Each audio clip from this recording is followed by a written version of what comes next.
तो फ़र्ज़ करें कि जैसे अक्सर हम दिसंबर की सर्द रातों में अपनी रज़ाई में घुसकर चैन से सोते हैं, आप बिल्कुल वैसे ही सो रहे हैं। दूसरे कमरे में आपके छोटे बच्चे हैं जो कि अपने गर्म बिस्तर को गले लगा के मस्त सो रहे हैं। अब अचानक से आपको ज़ोर ज़ोर से चिल्लाने की आवाज़ें आती हैं। आवाज़ें जो चीखों में बदल जाती हैं, आवाज़ें जो धीरे धीरे बढ़ती जा रही हैं। आपको कुछ समझ नहीं आ रहा, पर फिर भी आप हड़बड़ाए उठते हैं, अपनी बीवी को कहते हैं कि जल्दी उठे, कुछ हो गया है।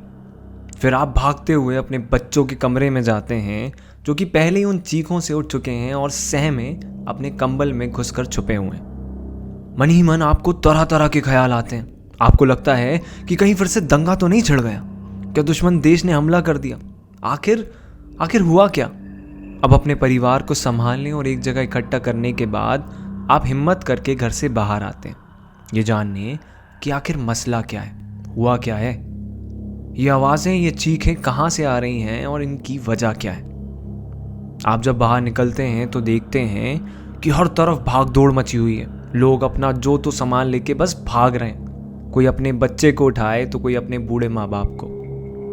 पुलिस और एम्बुलेंस की आवाज़ें चारों तरफ से सुनाई दे रही हैं। और इसी बीच जब आपको कोई पहचान वाला दिखता है और उससे आप पूछते हैं कि भाई साहब ये क्या हुआ है, क्यों क्यों इतनी भगदड़ मची हुई है, सब क्यों भाग रहे हैं, तब आपको पता चलता है कि हवा में एक जहरीली गैस मिल चुकी है जो हर सेकंड किसी की सांसें रोक रही है। और ये जहरीली गैस या हवा कब आपके घर तक पहुंच जाए आपको नहीं पता। और सब अपने बच्चों और परिवार को बचाने शहर से दूर भाग रहे। आप भी हड़बड़ाए घर पहुंचते हैं, अपनी बीवी को जल्दी से सब कीमती सामान लेने को कहते हैं और बच्चों को उठा के उस भीड़ के साथ भागना शुरू कर देते हैं। अब तक आपको भी अपनी सांसों में भारीपन महसूस होने लगता है। आपको समझ आ रहा है कि अब सिर्फ हवा नहीं बल्कि कुछ और भी आपकी सांसों के साथ आपके फेफड़ों तक जा रहा है। रास्ते में आपको लोगों की लाशें दिखती हैं जो इस हवा में दम तोड़ चुके हैं, कहीं जानवर तो कहीं बच्चे, और ना जाने कितने ही लोग जो नींद में बस सोते ही रह गए। और जहरीली हवा उनसे उनकी सांसें छीन कर ले गई। आप आपके शहर के सबसे बड़े अस्पताल तक पहुंचते हैं जहां पहले से ही लाखों लोग मौजूद थे, कितने ही जिंदा और कितनी ही लाशें। तभी वहां कोई बताता है कि गीले कपड़े को अपने मुंह पर रखो, उससे वो जहरीली हवा आप तक नहीं आएगी। और आप ऐसा ही करते हैं और अपने बच्चों को भी करवाते हैं। और किस्मत से इस नुस्खे से आप सब बच जाते हैं। और इसी बीच वो काली रात भी बीत जाती है। अगले दिन जब सुबह होती है तो आपका शहर अब वैसा नहीं रहा। ना वो सुकून है और ना वो खूबसूरती। आप जब रोड से गुजरते हैं तो आपको लाशें दिखाई देती हैं, तरह तरह की लाशें। कहीं कोई जानवर तो कहीं कोई इंसान, और उम्र का तो अंदाज़ा भी नहीं इन लाशों में। कहीं बच्चे हैं तो कहीं बूढ़े, कहीं मर्द तो कहीं औरत। इतनी लाशें कि गिनती नहीं हो पाए। ट्रक में भर कर इन लाशों को ले जाना पड़ रहा है। शमशान घाट में अब जगह नहीं बची इन लाशों को जलाने के लिए। पर जैसे तैसे ये वक्त बीत जाता है। आपको लगता है कि अब सब ठीक हो रहा है। और कुछ साल बाद आपकी तबीयत काफ़ी ख़राब होने लगती है। आपकी खांसी रुकने का नाम नहीं लेती। जब आप चेक करवाते हैं तो आपको पता चलता है कि आपको कैंसर है। और इसकी वजह वही जहरीली गैस।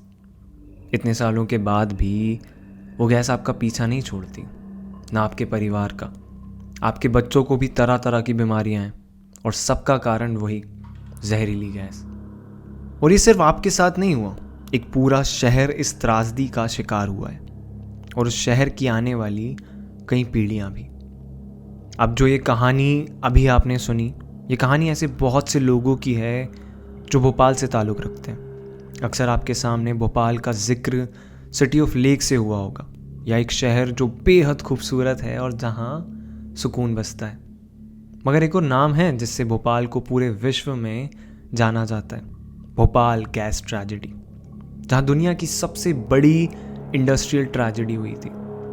न जाने कितने ही लोग मारे गए थे इस हादसे में। अब आंकड़े आपको गूगल करके तो मिल जाएंगे, मगर ये बात हम सब बाखूबी जानते हैं कि कितनी गिनती होती है और असल में कितनी मौतें। लाखों लोग इस हादसे का शिकार हुए थे जो आने वाले कई सालों तक, यहाँ तक कि आज तक इस गैस से हुए नुकसान को सह रहे हैं। पर कुछ सवाल हैं कि जब बड़े बड़े देशों ने इस गैस का, जिसका नाम था मिथाइल आइसोसाइनेट, के प्रोडक्शन को मना कर दिया, तब क्यों हमारी गवर्नमेंट ने इसे अलाउ किया? हादसे के बाद जो दोषी था वॉरेन एंडरसन, क्यों उसे देश से जाने दिया? जो राशि 715 करोड़ की यूनियन कार्बाइड कॉरपोरेशन ने दी थी हादसे का शिकार हुए लोगों के लिए, वो क्यों पूरी उन तक नहीं पहुंची? ये सवाल नए नहीं हैं, बहुत पुराने हैं। हर बार इस तारीख को उठकर आ जाते हैं, क्योंकि कभी इनका जवाब ही नहीं मिला। हर साल 3 दिसंबर को एक भीड़ निकलती है सड़कों पर अपना हक मांगने के लिए, जैसे कई नेता संबोधित भी करते हैं, मगर अगले दिन भूल जाते हैं। उस भीड़ में कई लोग होते हैं जो अनाथ हो गए थे उस हादसे के बाद, जिन्होंने अपनी आंखों के सामने अपनों को दम तोड़ते देखा, जो उस हादसे से कभी उभर नहीं पाए, ना फिजिकली और ना ही मेंटली। आज भोपाल इस हादसे के बाद से काफ़ी आगे बढ़ चुका है। अब फिर से यहाँ खुशहाली और सुकून बसता है। उस बुरी याद का काली काज भी शहर के बीच में मौजूद है, जो वहाँ से गुजरते हर भोपाली को उस काली रात की याद दिला देता है। शायद उन गुजरी बुरी यादों को भुलाया नहीं जा सकता, मगर शायद उन लोगों को इंसाफ मिल सकता है। शायद।